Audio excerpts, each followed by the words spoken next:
told you that working less could actually make you more productive? Today, I'm sharing the game-changing secrets of Ali Abdaal's book, Feel Good Productivity. And stay tuned because the third lesson might surprise you. I've been following Ali Abdaal for a few years now, and I really love his approach to life and productivity. And that is why I had to get his book Feel Good Productivity as soon as it got published. And here's the thing, I'm a productivity enthusiast who have managed to find quite a great writing routine, which allows me to write every day. And this habit made me go from writing one book in 10 years to writing 4 books in 1 year.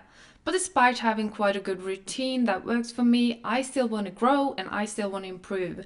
And that is a really important thing for me personally, because I do struggle to find balance, not to get burned out. This is actually one of the things that Ali Abdaal talks about in his book. So the first lesson is about burnouts. There are different kinds of burnouts and different kinds of solutions for them. The first one that I thought was the only one is where you work too much and get over exaggerated.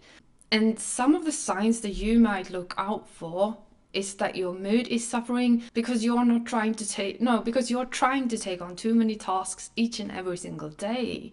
And the next one is a misguided approach to rest. Abdaal calls this depletion burnout.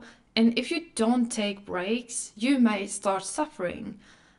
Think of it like when you're trying to work out really hard. You need those rest days because otherwise you may end up with an injury or you won't get as strong as fast because your body needs recovery, and you need to prioritize that when it comes to writing as well.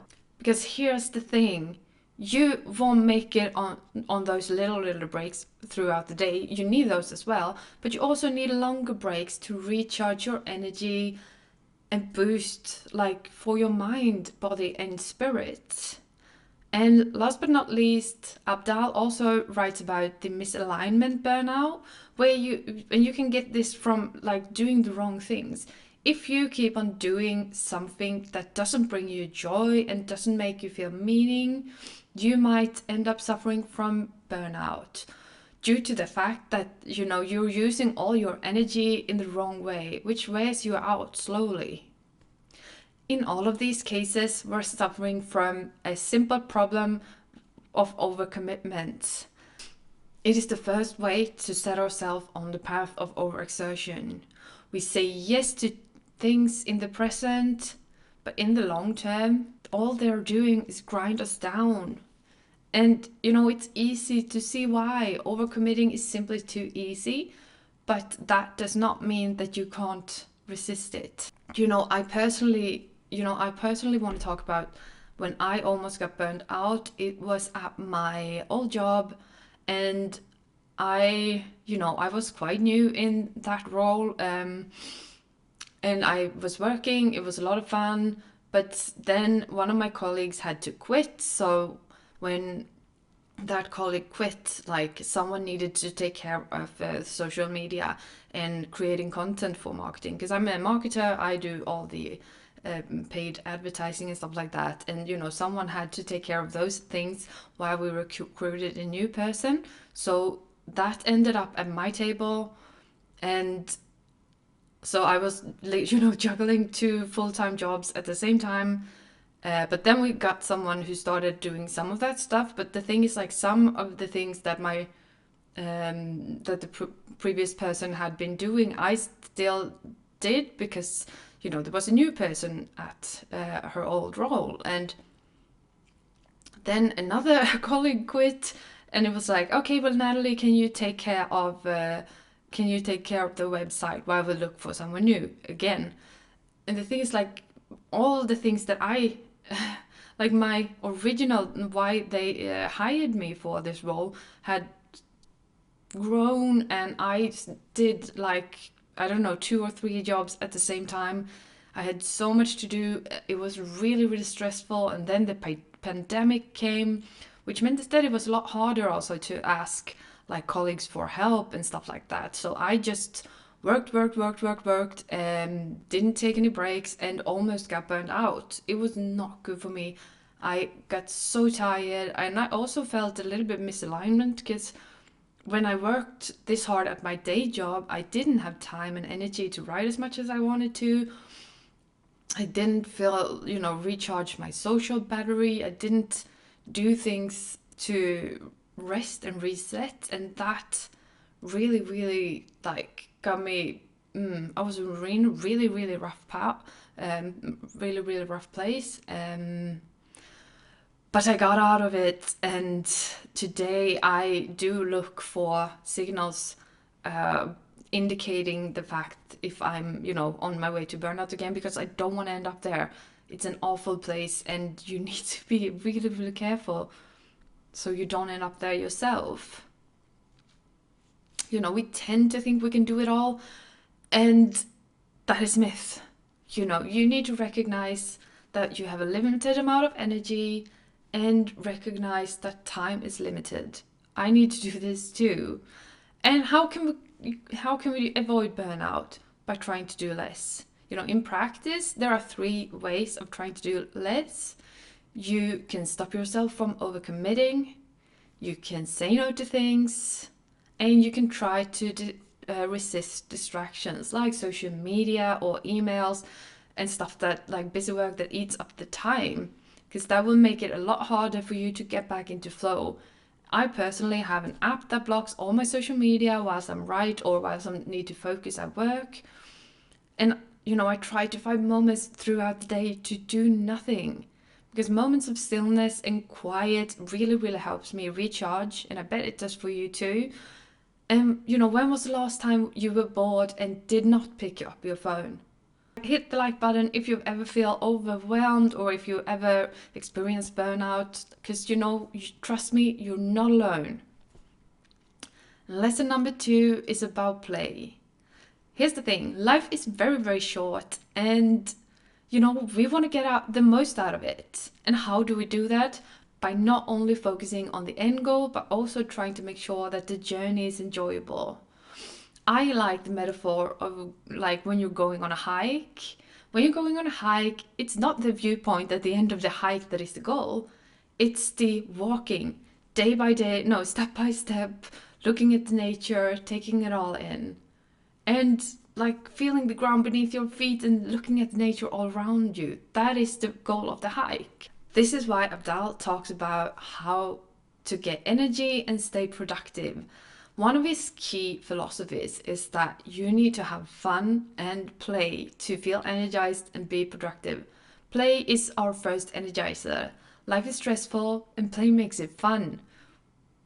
We can integrate the spirit of play into our lives, we'll feel better and do more too. You need to figure out what kind of person you are and how you can use the key of the lesson of play and adventure to get out what you want and to feel more productive. In his book, Abdaal talks about 8 different kinds of personalities and how you can use that to create play or to like integrate play within your everyday life. And the thing is, I'm not going to go through all of the 8 different kinds of personalities here. Feel free, go grab his book, read it, and deep dive into this, because there are so many learnings that I can't share in this video. So buy his book. I'm going to link it in the description box.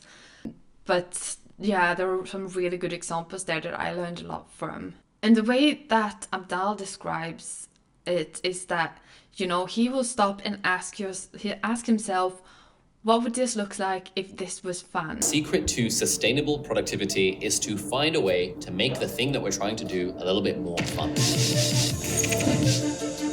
When you're having fun, productivity takes care of itself, and you don't need to worry about things like discipline and grit and willpower and motivation and all that stuff to coerce ourselves into doing the thing. What would this look like if this was fun? This is an approach that he has when it comes to all kinds of different tasks. This is such a brilliant question. It invites you to add gamification to your life. And when I need a boost in my writing, for example, I'll put on a timer and I'll do some sort of writing sprint where I write as much as I can in a limited amount of time. That allows the competitive side in me to go out and play. And one thing that I know that Abdal does is that he will listen to movie soundtracks while he's working to make it a bit more fun. You know, imagine writing fantasy whilst listening to the soundtrack from The Lord of the Rings. That's amazing, eh? Lesson number 3 is about procrastination. Abdal also writes about the fact that we often get procrastination wrong. In the words of the psychologist Professor Joseph Ferrari, to tell a chronic procrastinator that to just do it is like saying to a clinically depressed person to cheer up.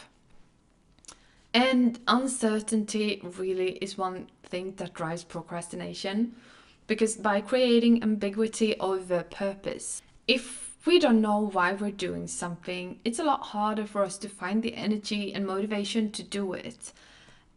And one mind shift that you have to do is to try to beat procrastination is to go from having output-based goals to having input-based goals. And like, don't have the goal to hit the New York bestseller list. I mean, it's a great goal, but you can't really affect that. Try to have the goal of writing every day instead. Don't have the goal to lose 5 kilos. Have the goal to do a 7-minute workout before you shower.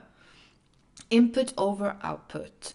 And Abdal writes about the importance of focusing on the goals that we can control. Another mistake that people often make is to not think about the underlying causes of our procrastination. Why are you really procrastinating?